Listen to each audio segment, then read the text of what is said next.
All right, so Brent Venables, he had his weekly press conference, and if you were wondering what's going to happen on the offensive line, well, Brent Venables might have just revealed exactly what he wants to do, and he might have confirmed some of the rumors that were floating around out there. But today, I'm joined by Jay from Unfair Sports, Locked On Sooners. You guys know him well. Jay, how are you doing? What's going on, PG? You know, it's always a pleasure to jump on with the homie. Thanks for having me. Thanks for coming on. But hey, we got to talk about what Brent Venables was able to confirm today because he dropped some major insights to some changes that we're going to see potentially along the offensive line, what we're going to see maybe in the two deep. And going up against Maine, I think we looked at this as a game early in the season where Oklahoma could get a lot of these true freshmen out there, see what they had in some of these 2024 guys. Kind of, you already had to have done that already this season because of injuries. But we're getting to see a guy like maybe Isaiah Autry-Dent this week. I'm not sure if we're going to get to see a Daniel Akinkumi or a Eugene Brooks this week. I think a lot of Oklahoma fans would like to see some of these other younger guys, like even an Eddie Pierre-Louis. But Brent Venables talking about being able to utilize Isaiah Autry in the absence of Jacob Sexton. I would assume we're all thinking he's out for the rest of the season. Jake Taylor not going to be ready to go. That only gives you two guys with experience in Spencer Brown and Michael Tarquin. So you're having to turn to that youth. It's something that we talked about a lot this season. So I want to get your thoughts on what this means for Oklahoma with potentially having Isaiah Autry-Dent ready to go, because I know he's listed at I think it's 6'7". When I saw him earlier this year in person, the dude felt like he was almost dang near 7 foot tall. Like, he was tall. So what's your thoughts here about Isaiah being able to potentially play this week? So I know that's something that we've all talked about on just about all of our channels. I know that we've had this discussion just internally. We talked about it in the Discord and a few other places. But the one thing to keep in mind is that we're now at the perfect spot for the young players to play because we're not going to burn red shirts. So, I know that the big conversation now is with Jackson Arnold as well as Michael Hawkins. What do you do moving forward? Brent Venables talked about that as well, and we'll mention that in a bit. But when it comes to the offensive line, you want to play your young players when you felt like they were ready. And BV mentioned that Isaiah Autry-Dent was the scout team player of the week several weeks throughout this season. And so he's done a really good job of picking up the offense. And that's really why you don't play freshmen, is usually getting them understanding the offense. Brought in a new OC. Things didn't work out with that OC. So obviously it wasn't, it was more so everyone learning everything properly. And so you want to make sure you bring them in there and put them in, make them the most successful as possible in the first snap.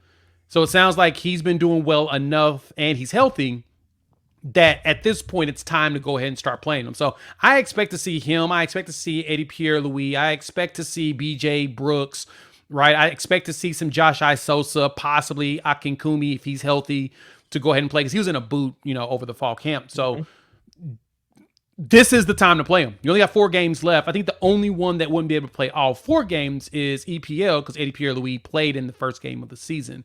But the rest of them have not seen the field yet. And because they have not seen a snap, that means you can go ahead and play them going forward, or at least give them some run. And so if these dudes get up to speed, they've had, 9 weeks to really get the understanding of the playbook, and they show that they're up to speed enough to where you can play them. You're probably going to see a few more offensive line combinations, but you'll see better ones. Because I think that these young dudes, not only are they chomping at the bit to get on the field, I've heard they're nasty. Like, they have a mean streak, and they like to run dudes over. And like you said, Isaiah is listed at 6'6", 304, and I know, as I've talked to his dad, he's bigger than that. He's probably closer to 6'7". With cleats on, he's about 6'7.5", and weight wise, I'm hearing he's closer to 315 at this point. Like, he's a big boy, so he's gonna be that tackle that we have been missing all of this time. Yeah, and it's interesting because Daniel Akinkumi is a 6'6" tackle. So I was kind of wondering, when you heard Brent Venables talk about Autry getting moved up into the 2 deep, obviously Maine is an opponent. I would expect for us to, even if your scheme's not good, you should be able to go out there and out-athlete them, yes, by a mile. And I was wondering, and I want to get your take on this, do you think we see a starting 5 of all either redshirt or true freshmen? I don't know if you'll see a 5, but maybe just the 5 in general. I don't know if you'll see the entire five. I expect Troy Everett to still play at center. He's the most consistent center that we've had so far. Branson Hickman's been dealing with injuries since he got here, and so you've gotten unlucky in his circumstance. So I don't think you're going to switch the center out. Let Jackson Arnold at least have comfort there. But I can see some. I see at the tackle spot. I see Autry getting in. I can definitely see some EPL rotating in with Heath Uzeta, give Heath some time to rest up in preparation for the Missouri game. I could definitely see some BJ Brooks coming in for Waywu. So at most, I could see three of those dudes playing because you still need Logan Howland to get his feet going. He needs to get better because when you lose Sexton, you lose a lot, right? So you may as well play him and get him, make sure he's comfortable. You're going to probably see, some Spencer Brown as well as Logan Howland and Tarquin. So those four tackles will play, is my expectation. But you want to use this as an opportunity to get some good practice in preparation for the last three SEC games. So 5 freshmen, no. 3, that's probably the most we'll see on the field at one time. Now, the intriguing thing to me here is, so with Jacob Sexton, like I said, I believe he's potentially out for the rest of the season. I don't know if Jake Taylor is going to be ready to go next week. Like, it sounds like Jake Taylor's been banged up. So next week, you're looking at Tarquin probably at one of the 2 tackle spots. Who takes over the other one? Like, do you think Isaiah Autry could do enough good this week to put himself in a starting spot next week? Or is it going to be a Spencer Brown or Logan Howland, 2 guys that we've seen hit the field multiple times? I'm thinking that you're probably going to play Tarquin over at the left, kind of like they did at the beginning of the season. If I'm correct, he was your left tackle to start the year. Yes. I would see Tarquin going back to the left because that's the blind side. You want to make sure the blind side is protected the most. That way the quarterback can focus on what's in front of him. And I put one of the young guys, because this is what I would have done. Now, I'm not an offensive line coach. I'm not Bill Beatonbow, and he's working with what he can work with. But in Ole Miss, I wouldn't have put Logan Howland at the left. I would have had Tarquin go over to the left, and I would have put Logan at the right. That way, any mistakes Logan makes, Jackson can react to faster because it's right in front of him. You want to put your least experienced dude right in front of the quarterback so the quarterback can run and scramble if he needs to run and scramble. So I'm sensing that that's probably the best option. I know there was one of those like, dang it, we got to figure it out, even though, things were great, and now we got to figure out again.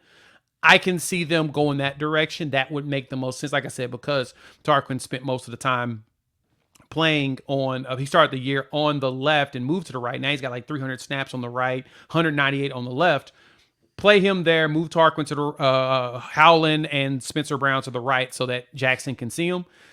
Maybe play Autry Dent. Let him go ahead and start off in the game at the right, see how he does. Or if you feel like he's better at left, roll the dice. It is Maine. I think that's the game that you can try it. They're a pretty small team. This is the only chance you got at really getting your feet wet in preparation of movement. So I'd say take a chance. There's nothing wrong with it. And to me, if Autry really shows out this week, I would think he gets a chance to maybe get a conversation at right tackle for Missouri, because some of those Missouri edge guys, they're long and lengthy, and you would love to have a 6'7", or maybe even, I don't know, maybe he's 6'8" dude on that right tackle position, being able to protect Arnold there. So I'm interested to see what's going to happen with the offensive line this week. I think this is probably, if you're an Oklahoma fan, the most intriguing thing to watch this weekend. Yeah, that's the most important one too, right? The biggest problem we've had this season has been the offensive line, and it's not because of lack of trying. We've literally had 8 different configurations on a line in 9 games, and most of the problems we've dealt with has been people getting hurt, like right as the game's been going on, or starting the season hurt. We didn't expect that Gary Hatchett was going to have a messed up shoulder as the season started, and the hopes were that he would be able to go out there and play immediately. Losing a veteran like that hurts. That hurts a lot. I mean, he's your left guard and helps a lot with that left tackle spot that Sexton could have played the entire time. And he had to play center at one point because we were dealing with injury. So if you had Troy Everett to start the year, put it this way, if you had this starting lineup of Sexton, Hatchett, Everett, Waywu, and either Tarquin or Taylor on the right, and we had that most of the season, if not all, we would be way better than 4-4, because the offense then at that point could have possibly found some competence. But at the same time, we kind of needed to bottom out to make sure that we fired the offensive coordinator. Yeah, I'm not gonna say it was a good thing, but Oklahoma Hey, be definitely. what it be. Yeah, they found what they needed to. I will say this, and for Oklahoma fans that I've seen them jump in the comments multiple times, I'm going to reiterate this: the offensive line has a next chance next season to be really, really good. Like you're going to return Hatchett, who was on a Joe Moore award-winning offensive line, Sexton at left tackle, Taylor. Everett has one more season left, and then you'll have like there's a chance you come back with 4 out of 5 starters next year, and that's continuity that you did not have this year. Yep. It's because Sexton and Taylor are going to be really good when they're healthy. They're both pretty solid linemen when they're healthy. The problem with Sexton is he kept playing between left guard and tackle, going back and forth, and that becomes an issue. Howland is only a redshirt freshman, and everybody keeps asking for the young players. Well, you got one of them, and he wasn't making the best reads initially. Yep, That's why you want to wait until later in the season to play some of them in that capacity. But when you get healthy players, you're going to be way better off. Like Wables played 556 snaps at right guard. He hasn't been perfect, but I mean, he has a grade of 71 on the pass. Like he's been one of your better ones out there on the line. So you get him back. All you got to do is make him get a more of a nasty streak. Troy Everett's your best blocker at 83 on the pass block.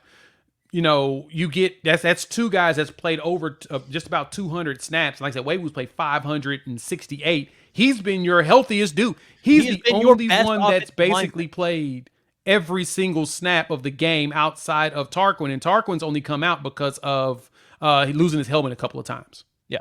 He's been your best offensive lineman. I know Gabe really likes Tarquin. I think Weiwu, just for because also he's returning next year, we would assume. I think he's been your best. I think he's the guy that you feel probably the best about. So I don't think he's been the best. I think the best has been Troy Everett in playing, but he's been your healthiest. He's been your healthiest. Yeah, but that's a plus. Waywu's played like 3 times as many snaps as Everett has. Exactly. Well, yeah, let me see. Waywu's at 568, Sexton's at 510, Tarquin's at 498. So they're close. It's just after you get from there, you drop from Tarquin's 498, you drop to 286 for Ozeta. Then you drop all the way down to 193 for Troy Everett. And then everybody else is underneath that. Hickman, 187. Taylor at 169. Bates, 156. Howland at 150. Spencer Brown, 108. That's a lot of snaps that are spread out about a whole bunch of dudes that you shouldn't have. You need more guys in the 500 range from those top 2 guys. And it sucks we're losing Sexton, but that's the game. It's the game. You unfortunately get unlucky. All right, Jane, tell everybody where they can find you at. You can find me Unfair Sports here on YouTube, as well as wherever podcasts are download and listen to. Thanks, PG, for having your boy on. Thanks. And if you guys haven't already, make sure you guys tune in, jump in the comments below, hit that like, and hit that subscribe button.